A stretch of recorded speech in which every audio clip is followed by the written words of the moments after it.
हेलुया यीशु के स्वर्गीय राज्य की दृष्टांत श्रृंखला की 8वीं कड़ी में आपका स्वागत है। आज हम मत्ती 20 अध्याय में आने वाली अंगूर के बगीचे के मजदूरों की दृष्टांत पर ध्यान देंगे। यीशु ने स्वर्ग के राज्य को इस तरह बताया। एक अंगूर के बगीचे का मालिक सुबह सुबह मजदूरों को बुलाता है और उन्हें एक दिन के लिए 1 दिनार की मजदूरी देने का वचन देता है। फिर वह मालिक सुबह 9 बजे, दोपहर 12 बजे, शाम 3 बजे और यहाँ तक कि शाम 5 बजे भी आने वाले मजदूरों को काम पर बुलाता है। काम खत्म होने पर जब मालिक मजदूरी देता है तो चमत्कारिक घटना होती है।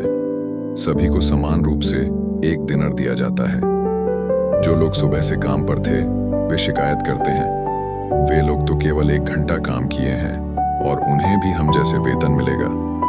मालिक ने उत्तर दिया, मित्र, मैंने तुम्हारे साथ अन्याय नहीं किया।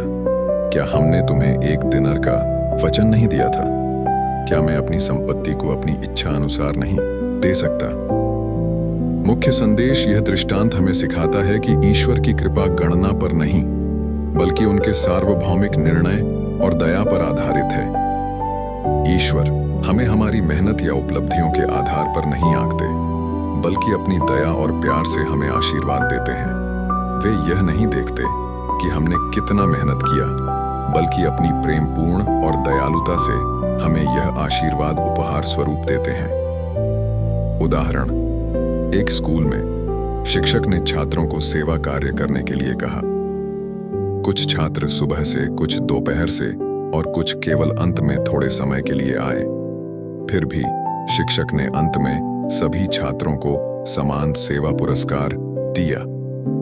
जो छात्र सुबह से थे वे असंतुष्ट हुए, लेकिन शिक्षक ने कहा, मैं देखता हूं केवल समय नहीं बल्कि इच्छा और हृदय से भाग लेने को। इसी तरह ईश्वर ये नहीं देखते कि हम कितने समय से उनके साथ हैं बल्कि हमारा दिल सच में जब वे भगवान की ओर लौटता है वही उनकी दृष्टि में मूल्यवान है। सारांश, ईश्वर का तरीका मनुष्य से अलग है। वे गणना के अनुसार पुरस्कार नहीं देते। ईश्वर की कृपा सभी के लिए समान रूप से खुली है। जो लोग बाद में आए और जो पहले आए, दोनों ही ईश्वर के प्रेम में समान रूप से महत्वपूर्ण हैं। आह्वान, चुनौती, अभी भी अंगूर के बगीचे में प्रवेश करें। ईश्वर की कृपा हमें अभी भी बुला रही है। काम करने के लिए आओ, उनकी कृपा कभी देर नहीं होती।